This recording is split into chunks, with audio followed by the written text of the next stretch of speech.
Peace, peace, peace, peace, peace. Welcome to episode 15 of the Eastside Morales podcast. I'm your host, Rick Garcia Vega. And on this week's episode of the Eastside Morales podcast, we have John Nunez.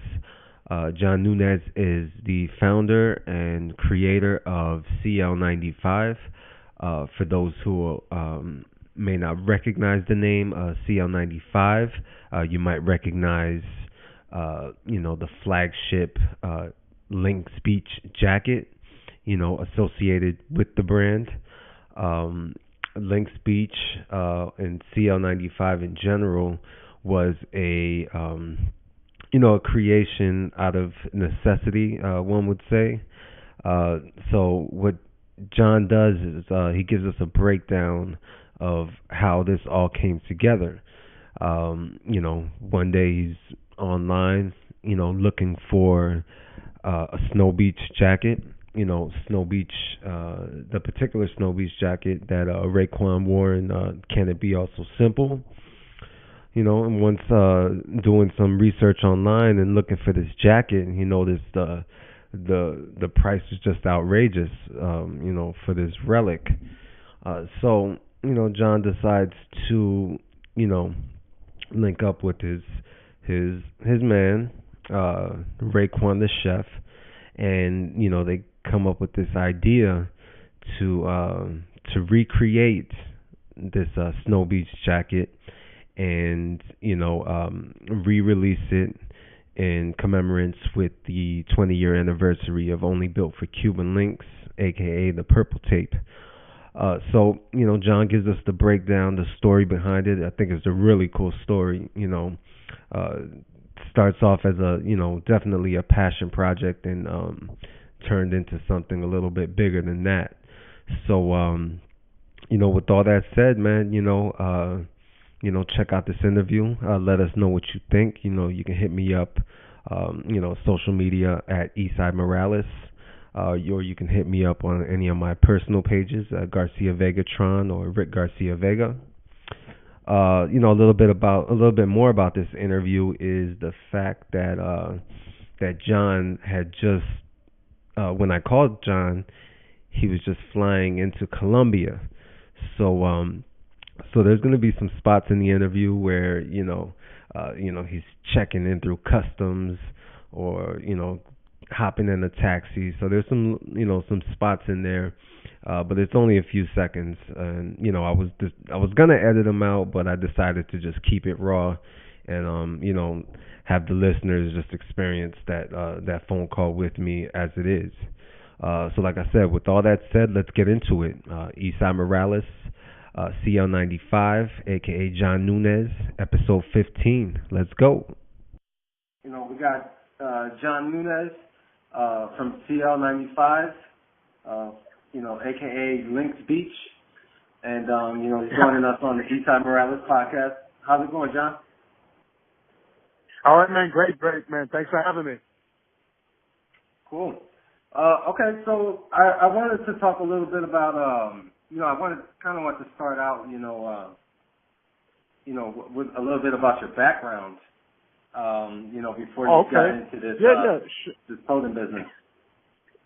Yes, it's crazy. It's kind of a crazy story. I really have no background in fashion other than purchasing it, and the idea for starting CL-95 really came off on on an off day that I had.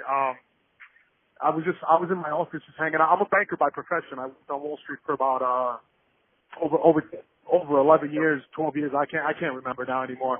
But I still that's still my profession. And but I've always had this, we all have to grow up sometime, So that's the profession I chose. But I've always held hip hop close to my heart, and all the elements of hip hop, music, clothing, graffiti, dancing, all of it, MCing. So. That was like my, I think all of us that are part of, Generation X or Y are still B-boys, and B-boys down to the, to the core. No matter what we do, no matter what we do in life, where we end up, I think I'll always be influenced by hip hop. So one day I was just sitting in my office, and I've always wanted Snow Beach, you know.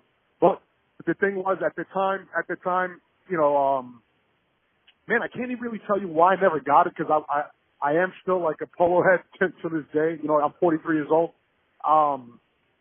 But one day I wanted it, and I just started doodling on it. You know, I started doodling on a Post-it. I started doodling the Snow Beach, and it just occurred to me. I was like, wait a minute.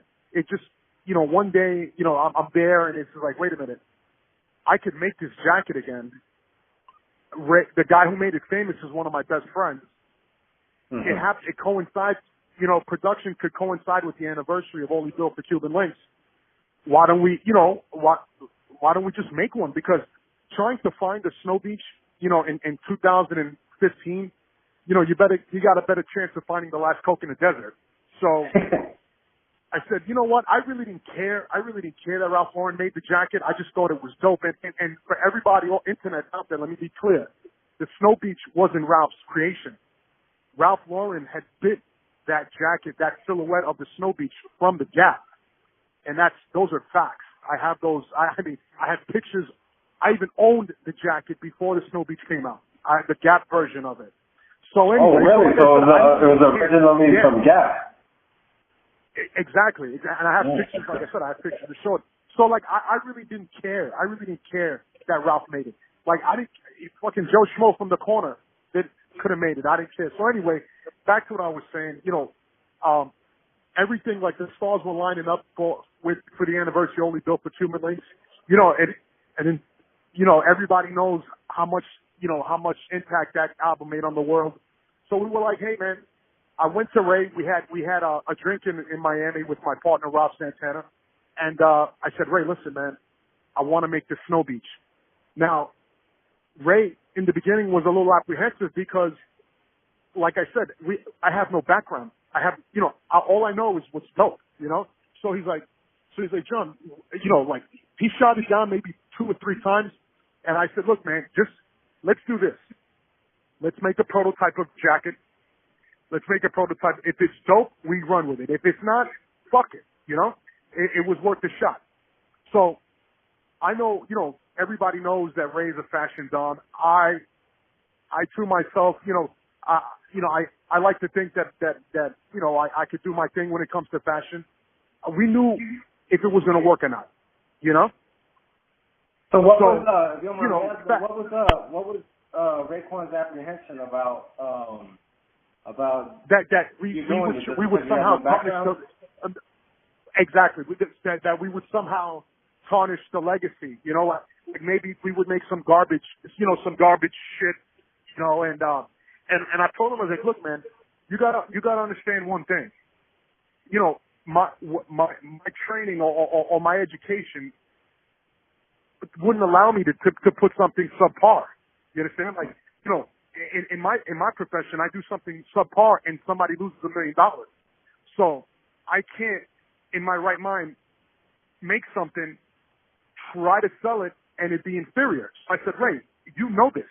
I mean, I worked on Only Built for Cuban Linx behind the scenes, you know, as an executive producer, raising money for the project. You know, like I would never. No, the Cuban Linx Part 2. Oh, okay. Yeah.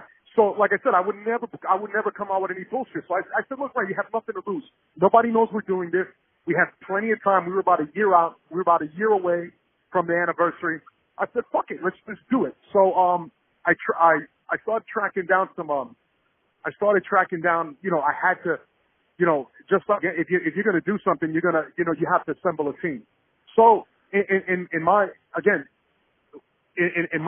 world, if I'm going to assemble a team, I'm going to go out and assemble the very best that I could find. So I went out and I found some guys, you know, that worked in those major brands back in the day, like Yves Saint Laurent, Tommy Hilfiger, you know, those guys. And I had recruited 3 designers. Now, I can't tell you their fucking names right now because I can't remember. But I'll tell you why I can't remember their names anymore. Because aside from getting the design team together, we had to procure an actual snow beach, which is, again, kind of impossible in today's day and age because we had to reverse engineer the jacket.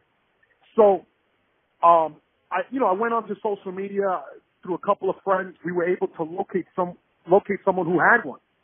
So the kid was a little apprehensive. He was a little not apprehensive. He was gun shy because he's like, who the hell wants to see this jacket? The guy didn't really believe that we were trying to just take some pictures of it, try to get a feel for it. The kid actually thought we were going to rob him, that it was a setup. And I'm like, listen, if you need some money up front, for us to have this meeting, I said, no problem, but I'll do you one better. Let me speak to my partner. And it was actually Chef on the phone. So that Chef was sitting next to me. I said, talk to my partner. Anybody who knows about hip hop will recognize Ray's voice. So you can't fake that voice on the phone. So Ray gets on the phone. He's like, listen, partner, let's just get together. Let's have some lunch. Let's take a look at this jacket. And let's make history. So we all met in the village for pizza. The design team, the kid, Ray, and my partners. We had, and we kind of forged that bond right there over lunch. Now, at that moment, the kid, almost like in a Kanye moment, like he tells me, he goes, not only is this my jacket, I'm also a designer. So he brings some work, he brings some sketches, and the stuff that he produced was just amazing. I mean, it was like the second coming of Ralph Lauren. So what I did was, honestly, I fired. Hold on, is this me? Yeah. So I basically fired the 3 high-end guys that I had, the guys that had the pedigree and the resume, and I hired this kid. His name is Danny Cabral. He goes by Saga. Now, Danny Cabral, what? Huh? What? No, that's it. So Danny Cabral, it just so happened that his father worked for Ralph Lauren, and his father actually worked on the original Cold Wave line, which was the Snow Beach and all the other pieces that were part of it. So now it's like, this is too good to be true. The kid has it in his blood. His designs are great. And he had already came with an interpretation of what we wanted. Now, what I wanted was a 21st century version of the Snow Beach. I didn't want to move away from the original silhouette, but we didn't want to do a complete jack move. I mean, so we made improvements. And the first improvement that we made was the technology that was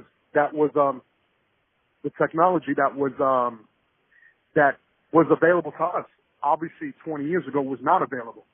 We're talking about, waterproof fabrics and, impermeable membranes and stuff like that. When I say that, I'm talking about Gore-Tex, things of that nature. You follow? Yeah, the fabric of it. Okay. Right.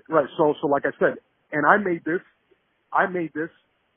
in to the exact specifications that I would want, or that any dude that cared about how he looked and how things perform would want it. So like I said, we made everything perfectly, and we developed this prototype. Again, in that time, building up to the prototype, I'll say every step of the way of this story has been like some kind of funny story. For example, the original prototype of the jacket was actually crafted by a guy who designs pet clothes. Like, the guy didn't even make clothes. He made doggy jackets, in a basement in Long Island City. But the guy was good with a sewing machine, and he said he could do it. So what do we have to lose? Worst case scenario, we make another one, So anyway, this guy turns around and makes this amazing jacket. I'll tell you, it was like seeing, man, I don't know. Like seeing Haney's Comet, because to be honest with you, until I saw that Snow Beach, the prototype, I've never seen one before. I've never seen one up close. Yeah. So, Oh, yeah, hold on one second. I just got to get my my wallet out. Hold on.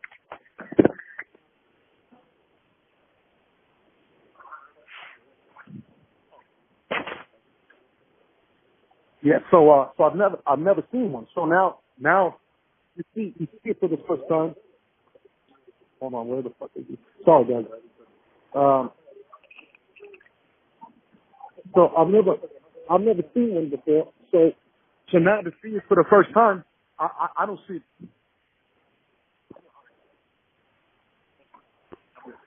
So I've never seen one before. So to see it for the first time, I don't see anything else. You know, I see that, and I don't care what I see. Like if I saw another snow beach, I would care less. I could care less. You know, you guys with me? Yeah. So you're referring to Okay. the prototype.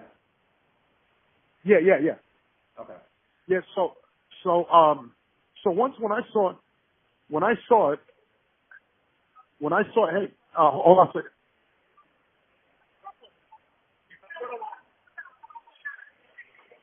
I gotta go. You know? Hello. So to see it for the first time, I mean, I knew we had something. I mean, the you know, like every detail was better than the original. Now that hold on. Smart Suite. Let's walk. Walk. Hello. Yes. Yeah. So now that I saw the original and now we have ours in hand, I knew that, you know, even if Ralph Lauren had seen it, he would have said, "Hey man, you guys did a hell of a job." Yeah. And like I said, and you could ask anyone who owns it, who's seen it, who's touched it, they'll tell you that it's better than the original. And I'm not tooting my own horn. This is just the opinion of other people. So now, great. We have our prototype. Chef sees it. Chef loves it. It's on. It's on for the first time. So Chef suggests that we debut the jacket at Coachella. So I'm like, that's great. You know, Rain goes to perform at Coachella.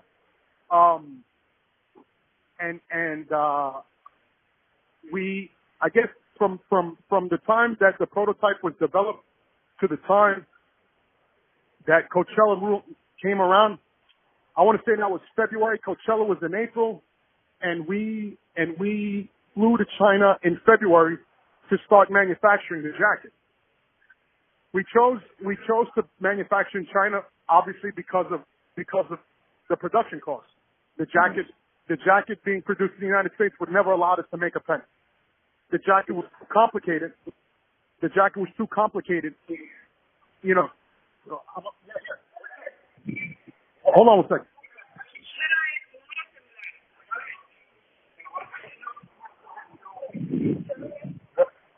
Hello. Yes. Hello. Sorry, guys. Yeah, I'm trying to catch a cab. So anyway, we went to China. We met all the right people.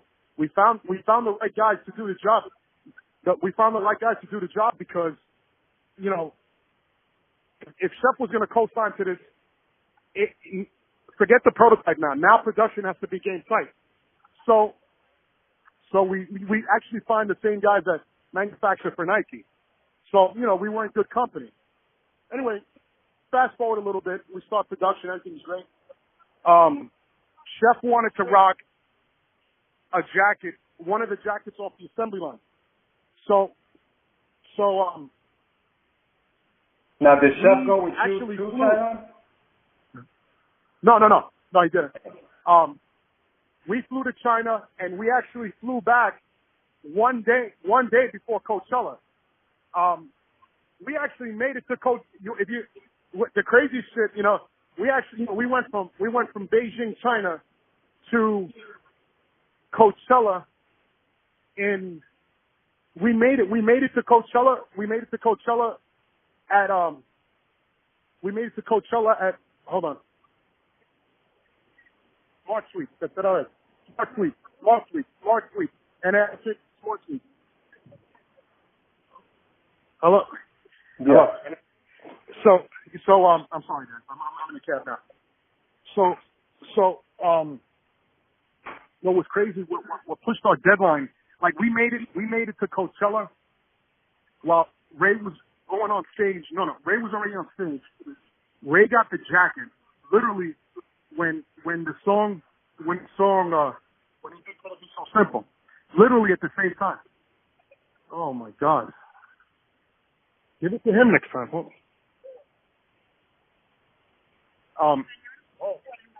Allá, 30,000, yo pagaba 30,000 siempre. Siempre. 30,000 o me bajo. Oh, one second, 30,000 me bajo. Me bajo. Me bajo. Me bajo. 30,000. Yo pago. No, sí. Yo pago 30,000 porque claro, y es primera vez. No, 30,000 me bajo. One second, guys. Porque me tengo que ir. No, me bajo. 30,000, come on. Yo siempre pago 30,000.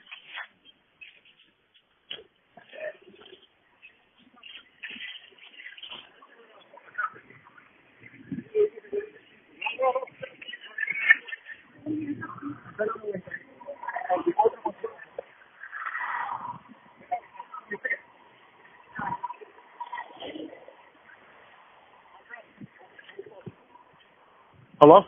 Yeah. Yeah, sorry guys, man. So anyway, so we basically make it to Coachella when the song comes on. Ray puts on the jacket, all hell breaks loose. There was about, at the time, I don't know, Coachella, man, it was like 20,000 people outside, to see Ray and Ghost. Ray does his thing. The next morning, we wake up to the world picking up on the story. The Source magazine had covered it. GQ had done something too. They said they had taken a picture of Ray saying, he had one of the top, he was one of the top best outfits out of all Coachella fashion. So that was big for us. I mean, right out the gates. I mean, within 24 hours, we were already famous. Now, was there any promotion for the jacket prior to Coachella, or did people think it was like not. a snow beach? Absolutely not. No. It was a total blindside hit. Mm. We didn't tell anyone. We weren't. We just showed up with it, and that was really something. I mean, I'll tell you, a lot of the delays, and fuck it, it's part of the beautiful struggle. But a lot of that delay came from Ray changing his mind. We allowed Ray to input. Like, I already knew what I wanted to do. And Ray, it at times could be a little extra, So, mm-hmm. and doing that, and allowing Ray to get involved creatively, he kind of delayed us, our release. But that's okay. Like, again, I said that's part of the struggle. Anyway, I mean, like shit like that pushes back, like stuff like he wanted to incorporate silk inside a ski jacket. I was like, Ray, that's not going to work, But again, that's all good. But he's putting his name on it, so it's like, it's part of the But it came to a point. It came to a point where, we had to tell Ray, like, look, man, let me just finish this, and let me ram it home. I respect what you say, but this ain't gonna work. And then with Ray, you just gotta explain yourself to him, and it's like, basically, look, if you were stuck in the fucking Alps in an avalanche, where the hell is Silk going to help you out? Yeah. So with that being said, he just allowed us to just finish off. Like, he signed off on the final design, and that was it. But anyway, so he everything turned out great. The jacket was great. He did his thing on stage, and like I said, the whole world saw that shit. And following the performance, I guess for the next, I don't know, week or so, we were getting hit from everywhere. Because, I mean, when the Source, broke the story, everybody was, that's the hip-hop Bible. everybody's like, what? Wait a minute, what's going on? A new snow beach? You know, because I'm not the only one that ever wanted that jacket. The whole world wanted it. You know? Exactly. I mean, exactly. I think you guys could agree. Yeah, I think you guys could agree with that. So we started getting phone calls from everybody and everywhere. The first phone call I can remember was I got a call from Walshy Fire. If you don't know who he is, you might know the group he belongs to, Major Lazer. Okay. You ever hear them? Yeah, I know who Major Lazer is. Yeah. The #1 song on the planet 2 years ago, Lean On, whatever. So anyway, he hits me up. They had seen the Coachella the webcast, and they were watching Ray's performance on the internet. So through a kid that we sponsor, Walshy got in contact with him, and the kid that we sponsored, the skier we sponsored, gave Walshy my number, and all of a sudden now we got like our first in celebrity seating, you know, which was dope because it started like that. Like we started getting calls every day. Like, I mean, from the likes of, I don't know, Too Short calling, and some people called personally, like Jadakiss or JD, like, which was, I thought was huge. So now here we are. Now the world knows the jacket exists, and we start press. Okay, so let me stop you for a second and ask you. I want to go back a little bit and I'm sorry. Ask what. Okay, so you were doing this. You know, obviously you love the culture. You're part of the culture. But this to put something like this together would take a lot of financial risk. You being a banker and all, obviously you know money and what the stories that money tells. So what was this something? Was this a passion project? Absolutely 100. Where you was like, absolutely we 100. can build off of this. It was a total passion project. And I'll be honest with you, I didn't care if we made a lot of money. I wanted to do something. I wanted to do something for the culture, you know? So we didn't care, obviously. I didn't care how much it cost. Obviously, money is always going to be a factor. It's always going to be an issue. But hold on a second. I had to grab my luggage. Did I make some noise? Like I said, it was a total passion project. Like I said, we didn't care exactly if money was an issue, but we wanted to make sure that the jacket was done right, and whatever it cost. Okay. So it was, we had, we'll say, it's fucking rude, man. You're on the phone and they still talk to you. Let me get my train of thought again. So it was, hold on.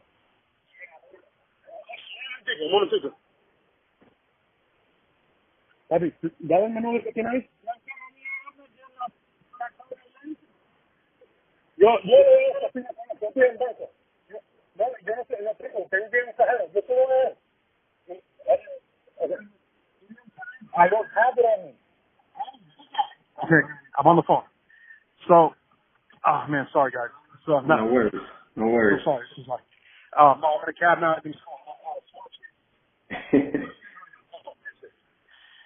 I got my 84-year-old dad with me. So anyway, like I said.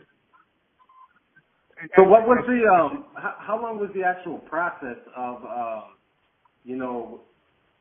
going from contacting the meeting Saga, or actually prior to meeting Saga, meeting with those three other designers to actually everything what was that? To turn the whole I get, but like you mean the from conception to actual production? Yes. It was, man, I want to say less than 90 days. Because Oh, we wow. knew what You did we all that wanted. in 90 days? Yeah. We knew what we wanted. We knew what we wanted, and once we knew what we wanted, we got everything. We put the ball in play immediately. It was like all right. The actual prototype took like 2 weeks to make, and from once we had the prototype, in that 2 week time frame, we were isolating companies, isolating potential manufacturers. So, this was a 24-hour thing. I mean, once we got the ball rolling, we became obsessed with the whole thing. So we were working day and night. I mean, there were times I can remember that, up at 5 a.m, just researching material and stuff like that, but we didn't stop. Once finally the prototype was done, we had already a plan in play. Like I had my partner never, I'm kind of my partner's very conservative compared to how I am. I'm kind of like maverick, rebel, whatever. I take the bull by the horns, and once I knew that the manufacturing in the United States was not a possibility, I just kind of channeled my inner Frank Lucas, and I said, hey man, do you have a passport? Cool, let me get it. He's like, what?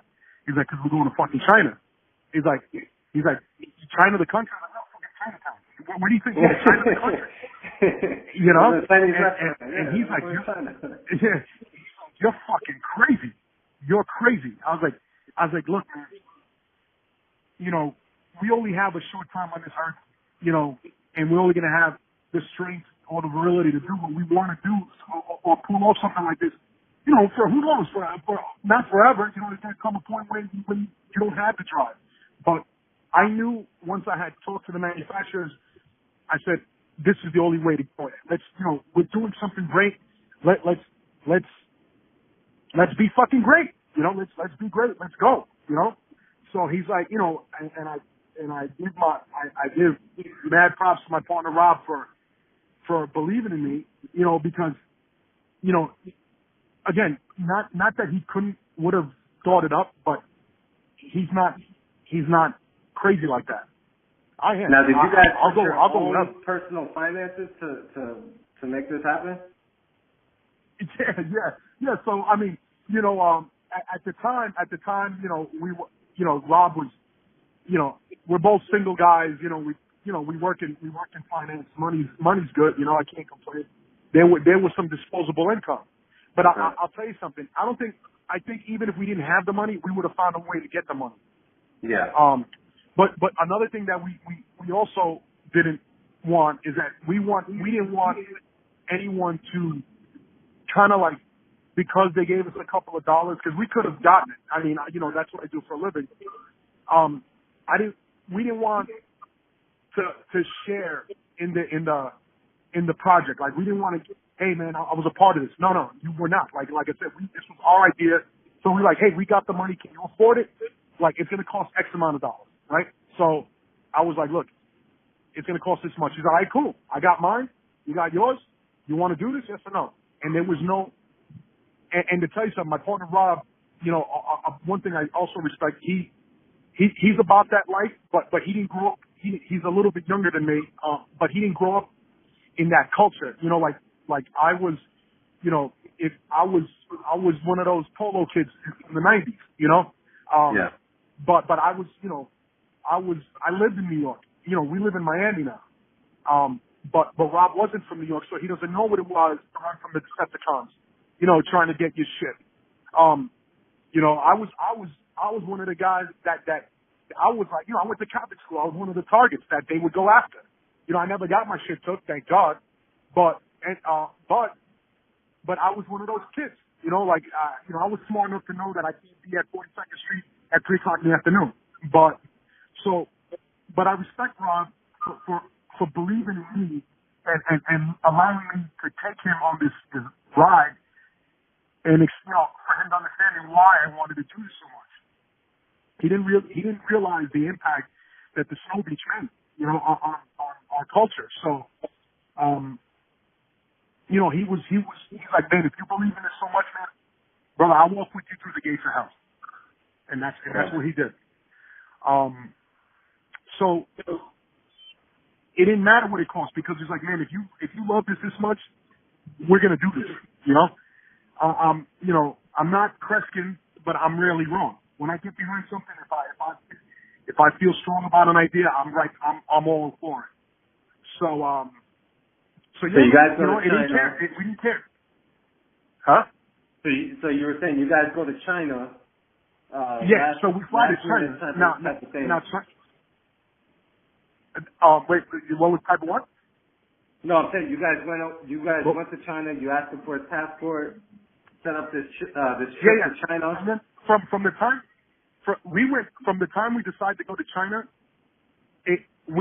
from decision to actually being on a plane, we were on a plane within 48 hours. We actually secured visas. We secured visas, again, sparing no expense, within 24 hours. Which, you know, it came at a hefty price, but again, we didn't want to lose any kind of momentum. So when we get to you know, we take off for China, basically a whole other fucking planet, you know? Again, the only thing I know about China is Chinese food. You know, that's it. Which, for the record, is nothing like the Chinese food we have here in the United States. So we fly out to China. You know, again, it's a whole new world, man. Man, you know, I've been around the block, but China is definitely like it's on another level, you know. Technology. So when you get there, do you have a point of contact? You know, in regards to where you needed to go? Yeah. Our manufacturer, thank God, he spoke English. So, but I'll tell you something. Even like, you know, they are so, when it comes to the business culture in China is so different than ours. Like, they're very hospitable. But I'll tell you something. Growing up in New York City, like, there's a time when you know, like, for me, like, when somebody's too nice to me, like, my spidey senses go up, you know? Mm-hmm. So we had been talking with the manufacturer for a while, but I don't know, man, some shit popped into my head. Like, they were like, yes, we'll pick you up. We're going to take you to our hotel, you know, like, and, you know, you don't have to worry about anything. I'm like, these guys, we've never done a stitch of business, and these guys are going to basically pay for all our trip. I mean, I felt weird. I told my partner, I was like, hey, man, you ever seen Locked Up Abroad? This could be some shit like that, you know? So we kind of like pulled, when we landed in Beijing, we kind of pulled the joke on the manufacturer.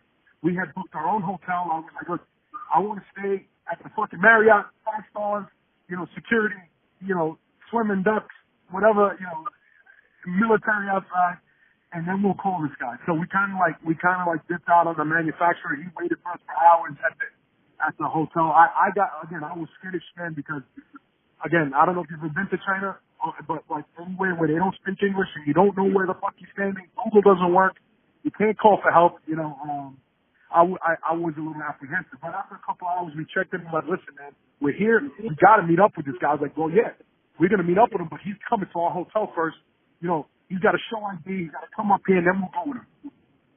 You know, that kind of like passed quick, man. He came to the hotel, we sat down, we had a drink, and then we went to the factory, and we started discussing, manufacturing. And from there, man, it's been a wonderful relationship. They kind of cater to all our needs. Like, we're like, look, man, we want something dope, and we want something dope, but we want to incorporate fashion and you know, for function. So like, I was like, look, this jacket, you know, potentially is going to be used for competition, but we still want to keep it, you know, fly. So and like I said, when we showed them the prototype, you know, our beloved prototype, man, we had to sacrifice it. It got destroyed in the name of science, in the name of progress, you know, because they had to duplicate everything. Now, the original prototype was made out of Gore-Tex. Now, our intentions were to run with Gore-Tex as the impermeable membrane fabric was the jacket. But you know, in all American greed, you know, Gore-Tex, we're like, look, man, we want 30% net profits right off the top. I'm like, wow. Fuck you, man. We're a small company. You know, we're a small company. Why would you do that to us? What, give us a chance to, you know, to spread our wings and, hey, man, we'll renegotiate down the road. Obviously, we're a small company. We're not going to go. I wasn't going to get into a pissing contest with Gore-Tex. Now, if you guys don't know this, Gore-Tex is just a technology. It's kind of open. It's kind of like whoever can make it. If you can make it, it's nobody really owns that technology, but the name, you know, the name is theirs. Little known fact: anyone who owns a Linx Beach jacket, if they were to remove the CL-95 wrist tag, it would say Gore-Tex on the bottom. Oh wow. Okay.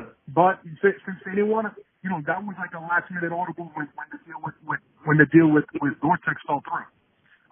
Since they didn't want to play ball, we were like, fuck it, man. You know, I think this jacket's so dope. I mean, yeah, sure, to say that our jacket was made out of Gore-Tex, you know, in collaboration with them would have been a feather in our hat. But at the end of the day, we manufactured our own Gore-Tex, which, you know, I wanted to call it Cheflon. Chef hated it. I still think it's dope. But say that name again. We developed Cheflon, like Teflon. Oh, Cheflon. Okay, all right. Yeah, but he didn't like it, so anyway, we just called it, you know, we called it, you know, the CL-95 tech. You know, we had to do that on the fly. I mean, this was like a week before delivery. So the jacket, you know, the Gore-Tex, the fabric that the jacket's made out of is 100% comparable to Gore-Tex.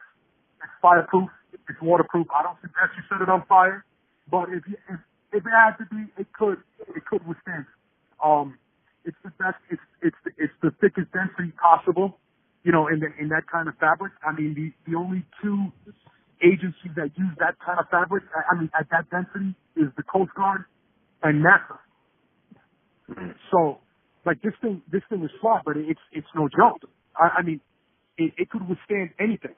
You know, I mean, the most extreme temperatures, you know, that no demand. I mean, in several instances, we got put to the test. So why was that so important to the process of having this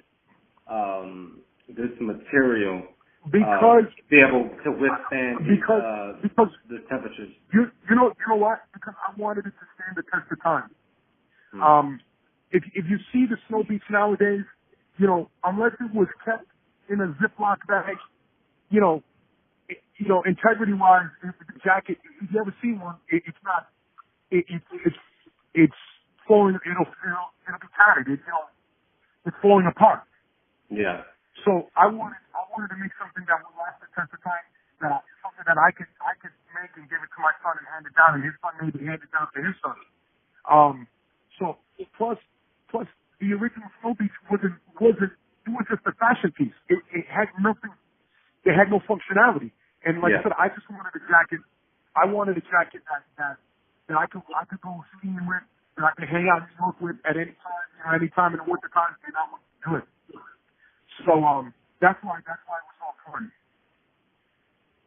Like I said before, you know, DJ Hooker wore it in negative temperature at the North Pole, you know, and he had nothing but great things to say about it. And again, I put it to the test. It was worn competitively at the X Games in 2015. At the time we sponsored Henry Carlo, 3-time X Games gold medalist, rocked the jacket in front of 23 million people on ESPN. Not too bad for a little company that started off with a Post-it note less than 18 months before. That's incredible, man. That's incredible. And trying to stay as humble as possible, you know, I can't help but feel proud about what we did in that short period of time, because I feel that, and through my research, it takes streetwear brands, like, if they could get off the ground, like 5 years to really get to what we did in less than 2 years. And we're real proud of that, you know. And I'll say, and if it wasn't for everything that we went through, because people appreciate the story, you know. People appreciate that we weren't these guys that were, you know, I'm like the original bulging briefcase guy. You know, I wear a suit. You know, it's like, but it was something that I've always held true to my heart. So, you know, when people knew that we weren't some corporate culture vultures. We were doing this for the people. You know, everybody just jumped on board, man. Yeah, I mean, it's something you didn't even have to do. You have a successful career, and you know, because most people who start brands and things like that are looking to create some type of outlet or something like that, and sounds like you guys just wanted to contribute to the culture, to leave something, to leave a legacy. Right. We didn't need the money. We didn't need any of it. We didn't we didn't do it for the money. The money's great. Don't get me wrong. You know, but it was, if we didn't make another dollar, you know, we left something behind, you know, and that just means the world to me, you know, well, to us. Because no matter what happens in life, like nobody will ever remember what I did on Wall Street, you know, but people do remember that I did this. Well, whoever you made money for on Wall Street will remember that. Like, man, this guy's yeah. Let me ask you about the sponsorship, the team that you had or have. Was that in the mindset as you were going along, or was that always in mind as far as putting a team together to have this, to have it? Well, I'll tell you something. It wasn't always, and I'll tell you, it wasn't always easy. And I got to tell you, we went through a lot of growing pains in the beginning. You know, it's kind of tough when you're in a room of alpha dogs and everybody's got something to say. Everybody has certain input, and it made for some uncomfortable situations at times. You know, for example, you know, Ray being an established artist, you know, and he's got his legacy to protect. Him having to trust. You know, we've been friends over 15 years. There's no doubt there's no doubt in our friendship. But you know, now when we're trying to use his name to put out a product, you know, there's a little bit of, you know, apprehension. So it kind of got tough. It was frustrating for me because I was like, look, man, I'm getting $50,000, 15 years. You know, why are you acting like this? I would never put you in any kind of jeopardy. So I'm like, let's, you know, like I said, everything, you know, measured twice and cut once. So it took me like, you know, there were many times that Ray and I almost went to blows. You know, like, I mean, like, basically, I was like, look, I don't give a fuck how many records you sold, Ray. You know, I don't give a fuck, you know, I fuck Wu-Tang, you know? Like, that was my action. I'm like, you know, I'm your fucking man. You have to trust me right now.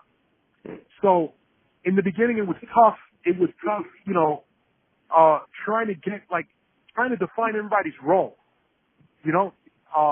And then everybody being so motivated, everybody wanted to take the lead. So it was kind of tough, man. But at the end of the day, you know, cooler heads prevailed and was for the greater good. I was like, look, man, somebody's going to have to run this part of the operation. Somebody has to run this part of the operation. So let's just, everybody take a task and make that, you know, your life's work. And so, like I said, it was tough, man. It wasn't easy. So was he on board for the X Games, the sponsorship with the X Games? In the beginning, I'll be honest with you, in the beginning, no, because he didn't know who he was. Like, he didn't know who the kid was. But that was kind of part of, that was more my thing. My thing was, you know, let's be real. You know, Ray Ray is an icon, but we have to, you know, we're starting a business. We have to cater to a younger demographic. So people are they're gonna fuck with Ray no matter what. You know, the people who know about him. But you know, I wanted to target the next generation. You know, 18 to 23, that, you know, 16, 15-year-olds. You know, I wanted to introduce them to that. So, in order for me to do that, I had to find someone who the kids could, that, you know, that kids could identify with. So, my first inclination was to find an extreme athlete. I was actually looking for a black one, but there's not too many black winter extreme athletes. But you know, I Googled it, and this name pops up, Henrik Harlow of Sweden. If you don't know this, like I mentioned before, Henrik Harlow is a 3-time, well, now 4-time X Games gold medalist. Won a gold medal in a CL-95 jacket, by the way. He is, at the time, was 21 years old, a huge Wu-Tang fan. So huge that in 2012, I think, Olympics in Sochi, he threw up the Wu-Tang W on the podium, you know? So I saw this video on YouTube. I was like, this is the kid. I mean, you know, he loves hip-hop. He's got dreads, wears baggy clothes. The kid, if it was up to him, he would teleport himself to the 90s. Yeah. He loved everything about the 90s. 21 years old. Oh, wow. Too. When he, you know, and I reached out, I tracked him down through social media, talked to his dad, because his dad happens to be the 3rd richest man in Sweden. They own like this huge champagne conglomerate. They live in a castle, but this kid is just searching for the meaning of life. Sleeps in the Arctic Circle, listens to Wu-Tang all day long, and wishes he could, you know, teleport back to the 90s. So when I finally get him on the phone, I tell him what I'm doing, and he's in 100%. But since Ray, you know, just like, I guess just like any person in the industry, you know, if they feel like they're getting bumped out or pushed out, or, you know, I guess celebrities, you know, are they kind of egomaniacal and easily threatened. Yeah. So he felt that kind of way about this kid, you know, the new dog, the new pup. So he didn't know enough about him, and again, it became this task of drilling him why we should hire this kid to ride for us. I was like, look, we're trying to build a company that we're trying to bridge sports and hip hop and extreme sports, something that, you know, there's a loose correlation. You know, extreme sports. There's a loose, you know, there's definitely a link between the two, but there's like nothing, you know, when it comes to that realm of, you know? Yeah, right. When it comes to, like, there was nothing. When it comes to streetwear, there's no correlation between streetwear and performance. And that's the lane that I was looking for. I wasn't looking to make T-shirts and hats. I was looking to replace what an article of clothing that would usually be North Face or Canada Goose, you know, and implement something street, you know, with a splash of performance. And that's like, you know, if I had to sum up our company in 2 words, it would be performance streetwear. Okay. So back to what I was saying, you know, about the previous question, it was tough. It was really tough, you know, trying to get my point across. And some people may you know, people may have mistaken my enthusiasm for pressure, you know, for aggression. You know, that I want to be the top dog, that I want to be the boss. No, I never wanted to do any of that. But there's always going to be a top dog, you know? And I wouldn't be me if I wouldn't try to be the best. And I don't knock Ray for trying to be the best, or my partner Rob for being the best, or Saga for being the best. But even, I mean, there were times that we, you know, design team was button heads because Saga was the top dog, and the other 2 guys that were involved, they felt like they weren't getting their fair share. But it came to a point where it was like, look, man, it's for the greater good, and fuck how you feel at the end of the day, you know? Like, don't make this about you, because it's not about me. It's about this jacket. It's about the culture. It's about doing something dope, you know? And, the more time we spend bickering over, you know, props, you know, then we're not going to get anywhere. So it went like that for a little while, man. But we finally, again, once rules were defined and things were executed, everything started sailing smoother, you know? So how was the reaction, once the release of the jacket, or just, the exposure, the promotion of the jacket, how were, the polo heads, low heads were reacting to this? Cause they can, they're like hip hop fans. If it's not pure, you know what I'm saying? If it ain't Ralph, you know what I'm saying? They don't want it. In the beginning, we got the worst hate mail, known to man. I mean, it was sacrilege, it was blasphemy. We got nothing left short of a death threat, but I opposed this. I said, look, let me just give it a shot, give it a chance. Don't shut it out right away. I said, look, man, let me put the jacket in your hands. If you don't like it, fine, I respect that. We'll walk away, we'll stay friends. But just don't give it the once over it deserves. Don't front on it. If it's dope, say it's dope. If you want to say at the end of the day it ain't Ralph though, then it ain't Ralph though. But is it dope? That's all I'm asking you. And when I would put it to the test. I would find a low head and I put it in their hands, and it was like he was trying to put like a cute newborn baby in somebody's hands, and that person trying to tell you that baby isn't cute. Like that baby will break you down. It'll force you to smile.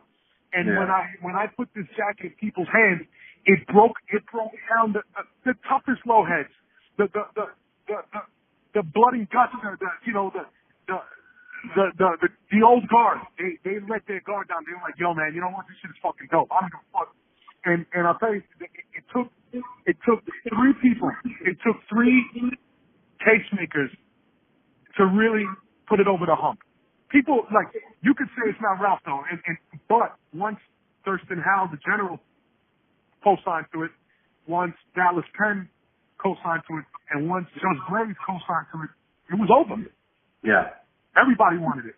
Judge Blaze, like, he told me a story that he's like, I'm laying in bed with my wife, and I have both jackets in my bed, and we're trying to find something to criticize about it. And he's like, John, I can't, there's nothing I could tell you, man.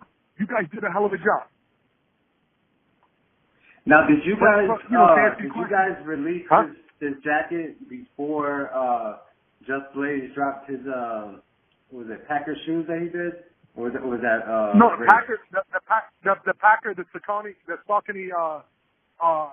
Snow Beach was already out. It was already out. That had come out in 2014. Okay.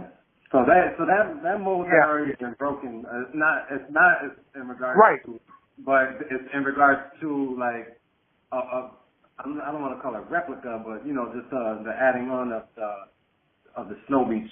I call it retro. We retroed it like a pair of Jordans. Mm-hmm. It was the Snow Beach, the Packer Snow Beach had already been out, but. Again, to sum up your question, man, it was a lot of hate in the beginning, but now it's all love from everyone, Yeah. Yeah, those are, I mean, if you're going to get anybody to co-sign, I would say those guys, especially, Thurston Howell, being the low-life general, Dallas Penn is, the internet low head, everybody knows Dallas Penn and knows about polo. Yeah. And Just Blaze, represents that industry, that polo head in the industry. So those are great cosigns there. No, it's like I said, we've been blessed. I mean, and like I said, so many other people in the industry, from all facets, sports, entertainment, shit. The list goes on. Thomas, Nick Cannon. I mean, these are all guys that were all, genuine fans of the jacket. You know, and we, you know, we built a pretty good following. I mean, you know, we sold jackets all over the world. We sold jackets where it's not even cold. You know, we sold jackets in Africa. Jeez. You know, but it's that people just appreciated what we did, man. They appreciate they appreciate the story. They appreciate everything, man. You know, like I said, it was tough getting here, man, but we're here now, you know, and it's great. It's great to be recognized, you know, with the likes of like the Bates of the world and, you know, Millionaires Boys Club, man, Supreme. I mean, he's been mentioned in the same breath, you know, you know, and we hope we're aspiring to be those guys, you know. You know, now, you know, 2 years ago, you know, it was let's wait and see how this goes type thing, you know. We only had released 2 pieces at that time, and now, like, you know, now where we're approaching the 2nd year, you know, full business, you know, fully operational. And now, you know, we're trying to be like the Mitchell and Ness of like vintage hip hop clothing. You know, again, always paying respect, not taking anything away from what other people did. But like I said, you know, honestly, when would anyone get really the opportunity to own a piece of you know, to own a Snow Beach again, unless you have $5,000? So what do you guys have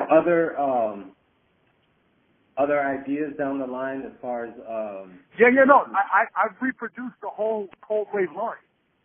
Oh wow, okay. Yeah. You got the jacket, you got the vest. Yeah.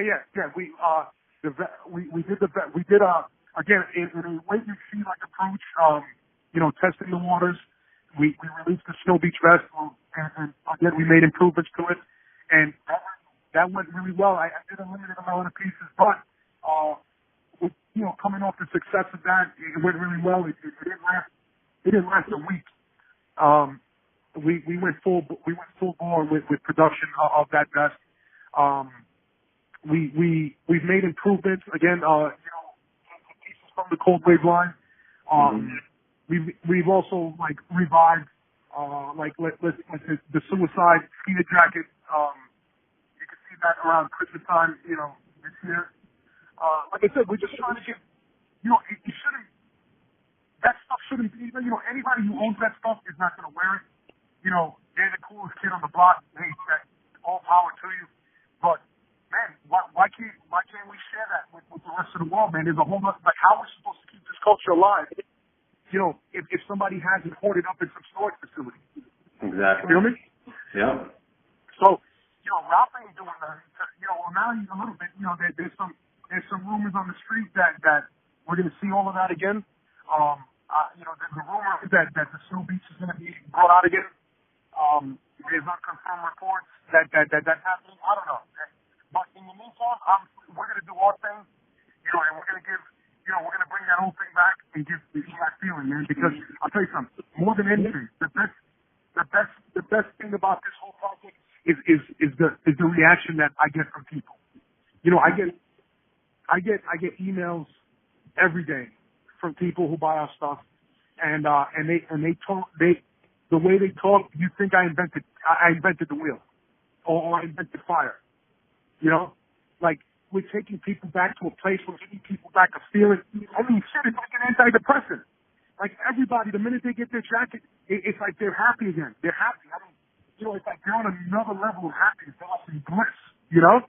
And that shit is dope. To hear someone tell you that you made their day is awesome, man. And you guys, you know, I don't feel like it takes away from the you know, the Snow Beach, because that's gonna be what it is. I think they're two different things. And you guys with the Linx Beach, you guys can actually wear that stuff. You know what I'm saying? Versus the Cold Beach, yeah. you gotta wear it like with, you know, you gotta dust it off or whatever the case may be, and you can only wear it. It only has it ain't gonna last forever. It ain't gonna last forever. You know, I'll tell you, I've never seen a snow beach in pristine condition. You know. Well, it can be considered a piece of art. You know, you can just hang it on the wall. It's a relic. It's a relic. It's definitely a piece of art. If I had one, I wouldn't wear it. Yeah. And all we did was we paid homage. You know, we all, like I said, we're paying homage and we're keeping it alive. You know, we introduced that jacket introduced, you know, that culture to a whole other generation of kids. You know, that didn't know that jacket existed. You can't front on it. This shit is dope. The colors, everything is dope. Yeah. So, you know, we're in a time now, you know, that we're not the tastemakers anymore. It's the ASAPs of the world. It's Lil Yachty, you know, reviving Nautica type shit. You know what I mean? Like, so, you know, we're going with the trends, you know, but still staying true, you know, to that time period. Well, I think you guys did a great job of as far as Thank you. Not just recreating this feeling, but actually putting a lot of time and resources behind making this a quality product. This is not a 1,000 windbreaker order from, you know, wherever that you pop. You know, you get the stuff out of a box and you just go take it to a screen printer, you know. This is a lot of work that you guys put into to craft this thing. Yeah, every piece every detail I think of that jacket has a story, you know. Down to the shit, man, I don't know, down to the Velcro, you know. Down to the zippers. And like I said, it huh? Down to the zippers. The zippers, I mean, shit, even the zippers, you know, it was, you know, waterproof. We needed this, we needed that. Like I said, we had one shot at this, you know, and like I said, I know what I wanted, and what I want is what everybody wants, you know, like something dope, man, something timeless, and like I said, I think we achieved that. And I'll be honest with you, if I had, you know, if we didn't have, you know, the time constraint and the deadlines that we had to meet, I think I'd still be working on that jacket. You know, it would be like detox. I think it would still be, you know, if you would have gave me another 2 weeks, that jacket would have GPS. It would have Bluetooth and everything. I mean, that's where I was going. And just, I'll let you in on this little secret. Whatever we're doing next, we'll have that. We'll have whatever we left off, whatever ideas we didn't get to put into the Linx Beach. Something that we're doing now, we'll have it. Nice. Okay, so before we wrap up, I want to ask 2 more questions. Yeah, sure. With 2017, what's next for the CL-95?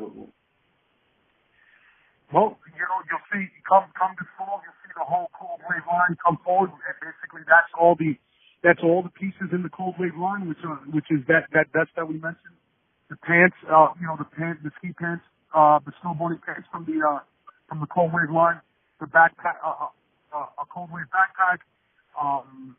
There's some anoraks that I made pictures of, basically like waterproof Ranger jackets. Again, still on that 90s vibe, you know, 90s vibe. And you know, also we're developing new stuff. You know, something, you know, along the lines, you know, of the 90s, but new designs. You know, again, keeping up with the trends, a little more futuristic. Like I said, we, you know, talking about this when I mentioned the suicide jacket. We made a futuristic version of it. You know? Yeah. You know, the original suicide jacket was that fucking, you know, down jacket. Now our version, paying homage to that piece, but it's a 21st century version of that. And last question, what would you, these new designers, these people with these new ideas, you know, what kind of advice would you give them in regards to, you know, taking this idea and the work that it takes the work that you have to put in, and the patience and the belief you have to actually come out with the final product. What would you tell, these future designers or, future innovators out there? Great question. It's not easy. I'll tell you, I'll tell you something. Unfortunately, a lot of people didn't believe in us in the beginning. It sounded absurd. I mean, the only advice I could give and I would give is like, if you gotta know, you gotta do your homework, you gotta know that it's dope, you gotta be willing to do whatever it takes to make it happen. You gotta have a plan. You can't, I'll tell you something, for winging it, because that's what we did. I mean, to turn the project around, to put it in play in such a short period of time. I mean, it kind of, again, my career training went into that. It helped in that. But I got to tell, like again, the advice that I would give is have a plan, have a plan B, and don't give a shit what anybody says. Be prepared to face adversity, because it's going to happen. You got to be ready. You got to be ready for everything. You got to be ready for fulfillment delays. You got to be ready for production delays. You got to be ready for issues with customs. Issues with the factory. And you have to have. I guess you would have to have the capital. Just in case something happens. You have to have like some kind of insurance in case something happens. Like for us, I'll be honest with you. Like we burned through a lot of money in the beginning. That not that we're not the richest guys on the planet, but we had when you're doing R&D, research and development, there's something called there's like that burn ratio. There's money. There was 6 prototypes at $2,000 a piece of the Linx Beach before we had the final one. That's $12,000 that we really didn't need to spend.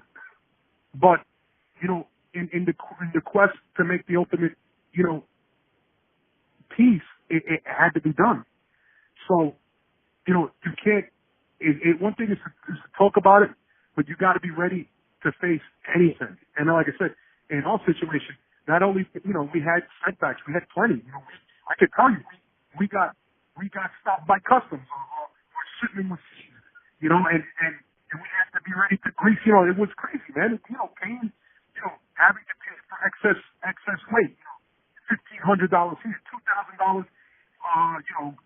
We got an order. We needed overnight. Like stuff like the crazy shit that could possibly happen happens. And it's like you can't walk into this without having a fucking plan and a plan B, potentially a plan C. So yeah, man, that's what I would say. It's like, you gotta have all your ducks in a row. It's cool. Everybody can come up with a dope idea. Hey, my shit was dope on a poster note, but how the fuck was I gonna get that? How was I gonna make that happen? And I see that mistake.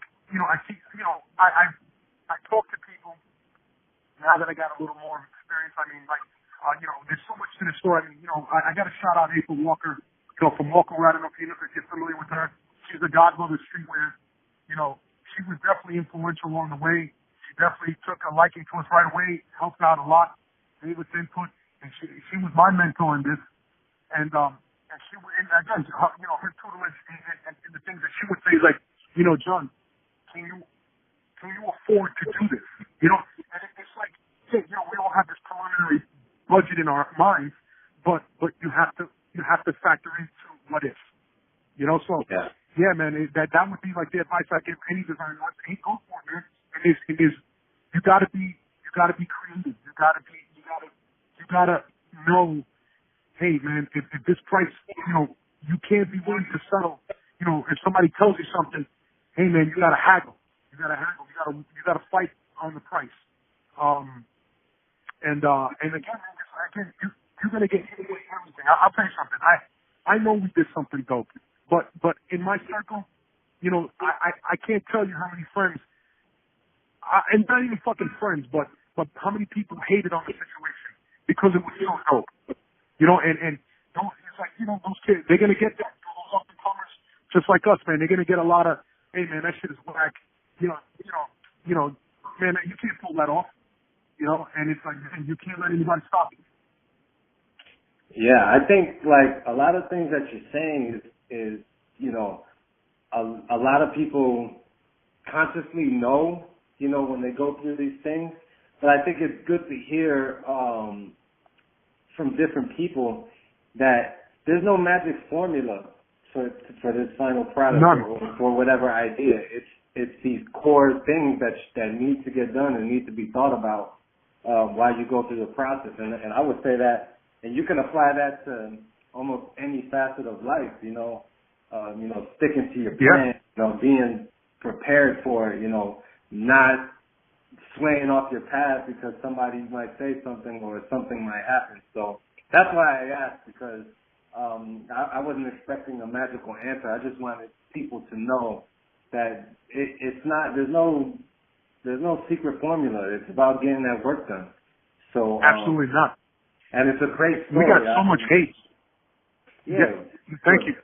You know, it was, you know, nobody like in my, you know, it's crazy. Like, you know, people will support somebody else before, you know, your own crew will support somebody else doing something before they support you. And back to, you know, that whole situation, you can't allow anything. Like, I'll be honest with you, it bothered me in the beginning. It bothered me a lot. You know, that I like, you know, why is anybody front on us? You know, but at the end of the day, you can't concern yourself about that shit anymore. And it's like, yo, you know you're dope. Like, you know, you don't love it. There's somebody else on the other side of the world that loves this shit. That's dope by it. You don't want to fucking support? Fuck it. You know, it's like, if your shit is dope, man, believe in that it's dope and it's gonna happen. You know, you gotta be ready, man. Like you said, no magic formula.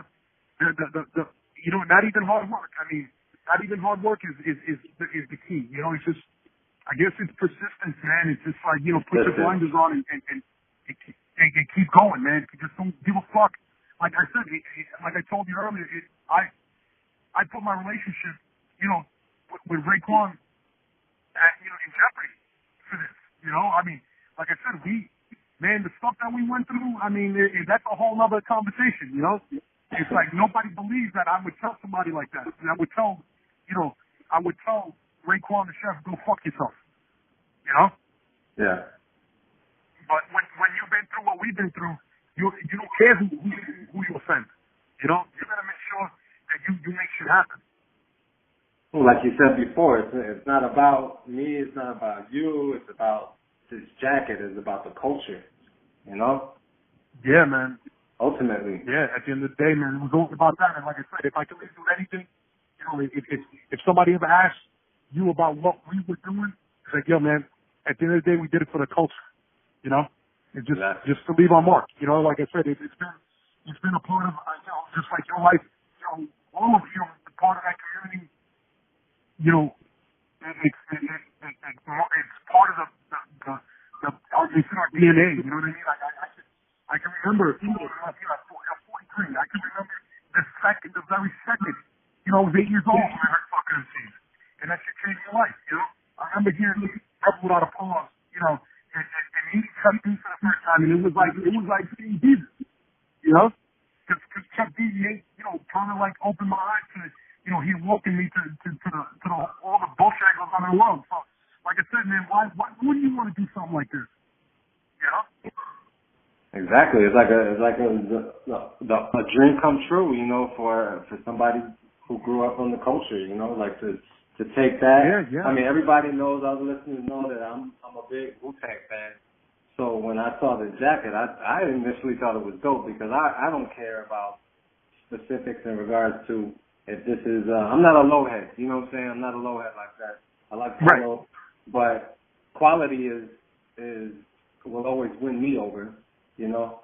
And, I haven't seen the jacket in person. I've only seen things online and things like that. Hey, just, text me all your info and I'll make sure you guys get one. Let me know how many you need and I'm more than honored to send it to you, man. Oh, wow. I appreciate that. Wow. No, I appreciate you guys, man. But John, man, I want to thank you for your time. Like I said before, this was a great story. I saw the Combat Jack, the brief interview you did, and I was like, I wanted to hear more because it sounded like you had a lot more to say, and I was like, there's got to be more to the story. There's hours of this shit.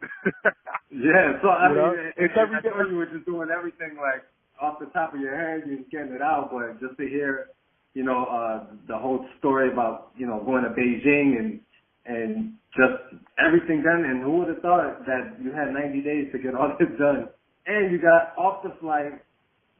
Everything, before I even get to that point, everything seemed kind of fate-driven, because we didn't really cover how you met Ray, but I'll just say briefly that it was a meeting by fate, and from that moment, the fate that you got off the plane from Beijing to get on stage, to get to Coachella, while they're on stage performing Can It Be Also Simple, is crazy.